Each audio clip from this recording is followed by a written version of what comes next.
सियासी शख्सियत की बजाय एक आम जिंदगी में वो कैसे थे, इस पर एक अपना वाकया बयान करना यहाँ पर इसलिए भी ज़रूरी समझती हूँ कि एक आम इंसान के साथ में इतने बड़े लीडर का रवैया कैसा था। आई वॉज 21 ईयर ओल्ड, जब मैं 21 साल की थी, कुछ काम के सिलसिले में मुझे अपनी फ्रेंड के साथ में कोर्ट में जाना हुआ और मैंने सच में कोर्ट जो है वो पहली बार देखा था। मैं बहुत ही ज़्यादा घबराई हुई थी और वहाँ पर मुझे उस वक्त समझ में नहीं आ रहा था कि क्योंकि पुलिस है, डिपार्टमेंट है, वकील है, ये एक लड़की के लिए बहुत डिफिकल्ट था। मैं वहाँ पे अपनी फ्रेंड का इंतजार कर रही थी। अचानक वहाँ पर एक आवाज़ आई कि ए छोकरी। मैं इतना घबरा गई और जब मैंने मुड़कर देखा तो मैं बहुत ज़्यादा खुश हुई थी कि वहाँ पे साहब खड़े हुए थे और साहब पूछ रहे थे कि बेटा कोई परेशानी है।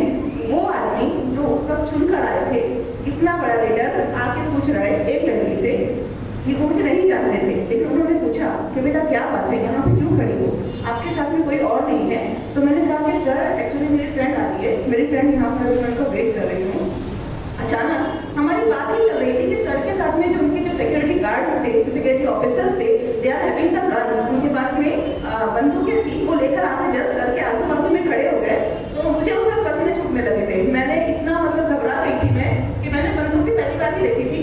तो सर ने उनको बहुत बुरी तरीके से डांटा था, उनके सिक्योरिटी ऑफिसर्स को। उनका सिक्योरिटी वहाँ पे जरूरी था, बट उन्होंने कहा कि यहाँ से हटो, तुम देख नहीं रहे हो मैं अपनी बहन से बात कर रहा हूँ, अपनी गन नीचे करो और यहाँ से बैठ जाओ। वो वहाँ से हटे। सर ने अपनी कुर्सी मुझे दी, मुझे वहाँ पे बिठाया, मुझे वहाँ पे चाय पिलाया। He was not knowing me, वो मुझे नहीं जानते थे, लेकिन आप लोग उस वक्त समझ नहीं सकते कि मेरी उस वक्त क्या कैफियत हुई थी कि इतना बड़ा लीडर एक आम औरत को, एक आम बच्चे को इतना रिस्पेक्ट दे रहा है। और उसके बाद में सर ने मेरी परेशानी देखकर मेरे सर पे हाथ रखा था। मुझे आज भी वो जुमला याद है जो उन्होंने ये कहा था कि बेटा तेरा भाई अभी जिंदा है, कुछ परेशानी मुझे कहना। उसके बाद में उनके साथ में जो 2-3 उनके सर के सपोर्टिंग मेंबर्स थे, उन्हें सर ने मेरे साथ में भेजा कि इस बच्ची का जो भी गैप सर्टिफिकेट का इनका काम है उसे आप लोग पूरा कीजिए।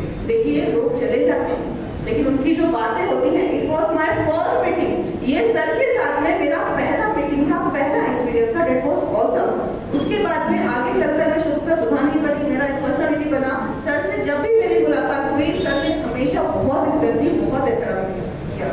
तो देखिए मैं पूरे शहर की तरफ से जो खानवाला शेख रशीद है, उनके गम में बराबर की शरीक हूँ। और मैं इतना जरूर कहना चाहूँगी साहब के लिए कि साहब एक बेमिसाल आदमी थे। ऐसे जो लोग हैं वो करोड़ों साल में पैदा होते हैं। और सर के लिए मैं शेख रशीद साहब के लिए ये दुआ करूँ कि अल्लाह रब्बुल इज्जत उनके दर्जा बुलंद फरमाए, करवट करवट जन्नतुल फिरदौस में जगह अता फरमाए। और इस बात पर अपनी बात को खत्म करना चाहूँगी, हमारे बाद कोई चांद फिर न चमकेगा, हमारे बाद कोई चांद फिर न चमकेगा, हमारे बाद यहाँ रोशनी नहीं होगी। जला सको तो जला लो अंधेरी राहों में, जला सको तो जला लो अंधेरी राहों में, हमारे बाद की दुनिया बुझी बुझी होगी। शगुफ्ता हमसे संवरती है कायनात कभी, शगुफ्ता हमसे संवरती है कायनात कभी, हमारे बाद की दुनिया बड़ी बुझी होगी। Thank you very much. Sheikh Rashid sahab की अगर बात करें तो लोगों को उनसे इसलिए भी गहरा ताल्लुक था कि वो लोगों के दुख दर्द को सिर्फ ना कि जानते थे बल्कि महसूस करते थे और जितना उनसे हो सकता था उनकी मदद करते थे। हमने और आपने देखा कि जब खानवाला शेख रशीद ने सियासी जमात तब्दील की तो लोगों ने सियासत को जो पार्टी थी, पार्टी को तो छोड़ दिए, लेकिन उनका ताल्लुक शेख रशीद साहब से बरकरार रहा। आज भी कांग्रेस पार्टी में जो ओहदेदारान हैं वो राष्ट्रवादी कांग्रेस में नहीं गए, लेकिन उन्होंने शेख रशीद साहब से ताल्लुक भी बरकरार रखा।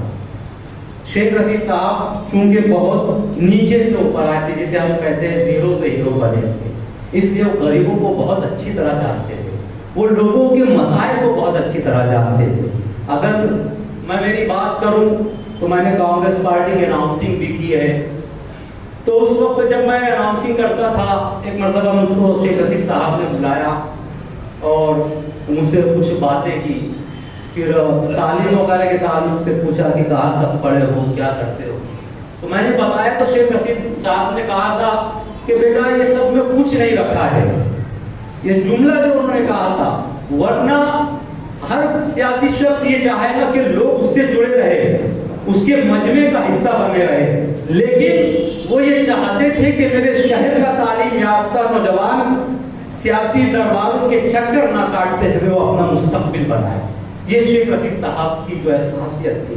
और शहर वाले गाँव में अवामी रहनुमा निहाल अहमद साहब को कहा जाता था, और उसके बाद शेख रशीद साहब को अवामी रहनुमा कहा जाता था। उसकी वजह ही सिर्फ ये थी कि वो अवाम से बहुत ज्यादा जुड़े हुए थे।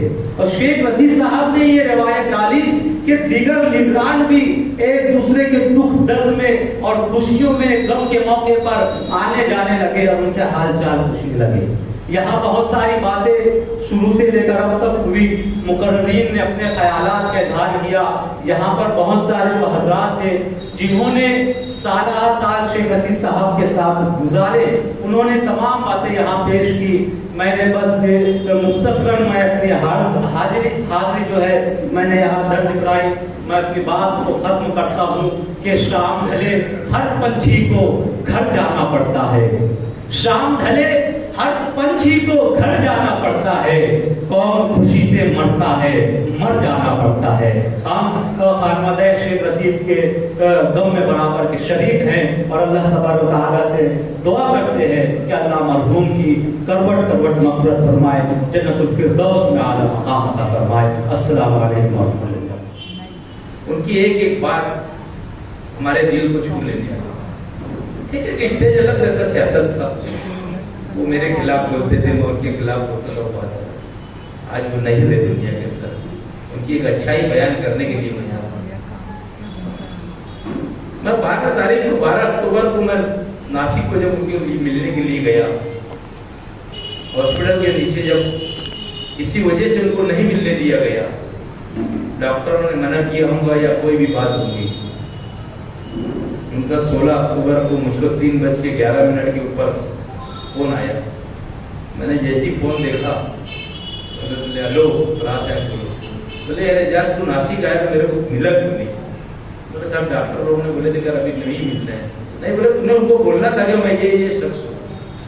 सब वो कोई बात नहीं थी, मतलब उन्होंने जैसे मैं नहीं मिला तो मैं जिद क्यों करूँ। उन्होंने मेरे को बहुत सारी बात करने के बाद मुझे ये कहा कि तू मेरे को मिलने ही दिया। 16 अक्टूबर को मेरी उनकी आखिरी बात हुई। उसके बाद मैं 18 तारीख को नासिक गया और कम से कम 15 से 20 मिनट उनसे बचे। एक जिंदा दिल इंसान थे।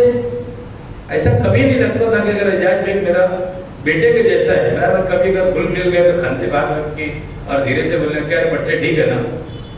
ऐसी सारी बहुत एक नहीं अनेक खूबियां उनके अंदर जो थी। कभी बम्बई जाने का साथ में लेके जाते थे तो मजाकर बोल देते थे पैसे से है ना बट्टे किस्से में। अब बोलते हाँ ना साहब है ना। मगर बम्बई रीडर के अंदर कभी चाय में पीने की जरूरत उनके साथ नहीं पड़ती। और एक एजाज बेग में ऐसे 30-30, 25-25 लोग उनकी जब वो मैं देखा करता था कि जब वो महामंडल के अध्यक्ष बने पावर महामंडल के 25-25, 30-40 लोगों को किस तरीके से वो खर्च करते थे। यानी आज एक एक बात उनकी कभी किसी को चाय भी पीने की बाहर जरूरत नहीं पड़ी कि भाई मुंबई गए थे साहब के साथ किसी को अपने हिस्से में हाथ डाल के चाय पीनी पड़ी।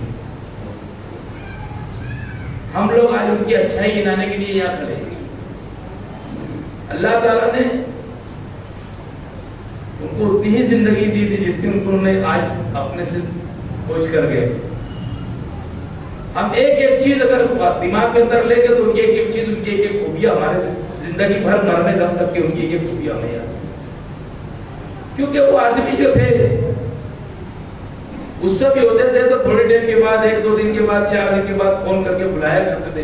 उसमें उनके अंदर अकड़ वाला मामला नहीं था कि चल अकाल जाने क्या कर लेगा देख लेंगे, ऐसा कभी नहीं। मैंने हमेशा कुछ न कुछ उनसे तो महिमा हो जाती थी। पर मैं जब उनको सामने तो उन्हीं वो तो नहीं रहते, उनका फोन आ जाता था तो फोन की रिंग देख के घंटा हो जाना पड़ता क्या हमारे साहब का फोन आ गया। क्योंकि मैंने 15 साल उनके साथ काम, उन्होंने शहर को बहुत कुछ दिया। अब इसके बाद तो एक ही सिलसिला रहा कि जब भी अगर अपनी दुआ में हम कभी हाथ उठाएंगे तो अल्लाह ताला से यही दुआ करेंगे हम कि अल्लाह ताला उनके लिए भी हमारे से दुआ हो जाए। यही हम उनके लिए दुआ कर सकते। एक अच्छा उसूल पसंद आदमी, एक शहर का एक रहनुमा जिन्होंने शहर के अंदर कुछ भी दिया। 2001 का जब फसाद हुआ था इत्तेफाक से हम दोनों गेदा मैदान के अंदर इब्तिदा कर रहे थे। और वहाँ से पानी की pipeline Azad Nagar police station से मुंशी सेठ फुलकी वाले घर के पास पाइपलाइन डालने के लिए हम इब्तिदा कर रहे थे और फसाद का फोन आ गया कि शहर के अंदर फसाद फूट पड़ा। मुझे बहुत समझाया करते थे वो कि यार बेटा एक जान है, तू थोड़ा सी आराम से चल, ठीक है, तेरे जज्बात है। मैंने सियासी जिंदगी का सफर के अंदर सब कर चुका हूँ। कुछ लोग ऐसे होते हैं कि मैं एक आदमी का और यहाँ पर याद करूंगा, उसके अंदर दूसरा एक आदमी और भी था, इब्राहिम सेठ। कभी कभी उनके पास कई वर्षों के बाद भी चले जाते थे। आज उनकी भी मुझे बहुत याद आती है। मैंने भी उनके साथ, मेरे साथ 10 साल कारपोरेटर हो गए थे, तो उनको ऐसा लगता था, इब्राहिम सेठ को भी कह रही इसको अपना कैसे बनाकर बात करते थे, तो उनको ऐसा लगता था कि ये अपना है। ऐसे लोग दुनिया के अंदर बहुत कम है। मैं अल्लाह ताला से दुआ गो हूँ कि अल्लाह ताला उनके खानवादा को, उनके बच्चों को, बीवी को और उनके जितने दोस्त अहबाब है सबको सब्र की जमीन अता फरमाए। और उन्होंने जो शहर के अंदर जो काम कारनामा अंजाम दिया है और जो अधूरे काम रह गए, हम अल्लाह से यही दुआ करेंगे अल्लाह ताला हमारे एक छोटे से नाचीज जैसे लोगों से उसको काम ले ले। यही मैं बात करता हूँ और उनके लिए दुआ। शुक्रिया।